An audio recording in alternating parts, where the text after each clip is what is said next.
Bismillahirrahmanirrahim. Les chapitres du Saint-Coran que nous étudierons aujourd'hui sont au nombre de 4. Le numéro 109, ou chapitre des infidèles, compte 6 versets. Il a été révélé à la Mecque et a pu recevoir d'autres noms que celui des infidèles, tels le culte, al-ibada, ou la religion, ad-din. Le nom des infidèles reste toutefois le plus communément utilisé.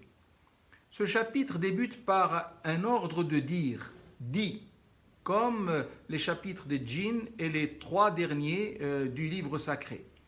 Il constitue un exemple type d'appel à la rigueur dans les comportements que nous avons, à la clarté dans les propos que nous tenons et au respect de la croyance de l'autre, c'est-à-dire à la tolérance.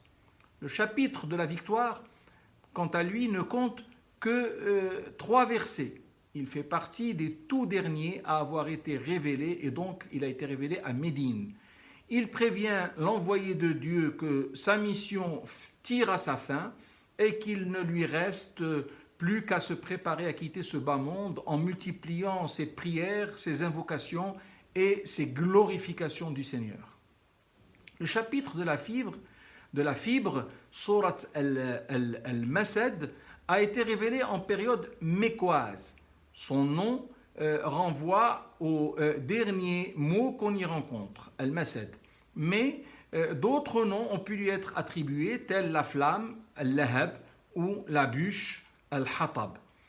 Il compte 5 versets et il y est fait allusion à Abu Lahab, l'oncle du prophète, et à son épouse, Jamil, qui s'étaient déclarés comme les pires ennemis de la religion initiée par leur neveu.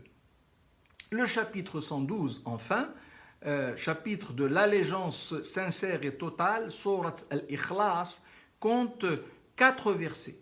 Il fait partie des tout premiers à avoir été donnés aux messagers et c'est le 4e plus court chapitre du Coran. Mais cela n'empêche que le prophète sallallahu alayhi wa sallam a comparé sa valeur à celle du tiers du texte sacré.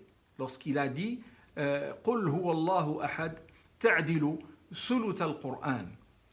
Ce chapitre répond à la question que posaient les Mécois sur la généalogie de ce Dieu qu'il leur était demandé d'adorer en dehors de toute autre divinité. Donc il a 2 principaux objectifs sur lesquels nous insisterons. Le premier est d'affirmer l'unicité divine pour que toute prière ou acte de culte que ferait l'être humain ne serait adressé qu'à Allah, dont les attributs sont incomparables. Et le deuxième grand point est qu'Allah n'a pas de généalogie et rien de ce que peut imaginer l'homme ne lui ressemble. Aide-nous donc, Seigneur, dans notre quête d'amour du Coran, à aimer ces 4 petits chapitres et fasse que nous soyons toujours si près de toi. Amen.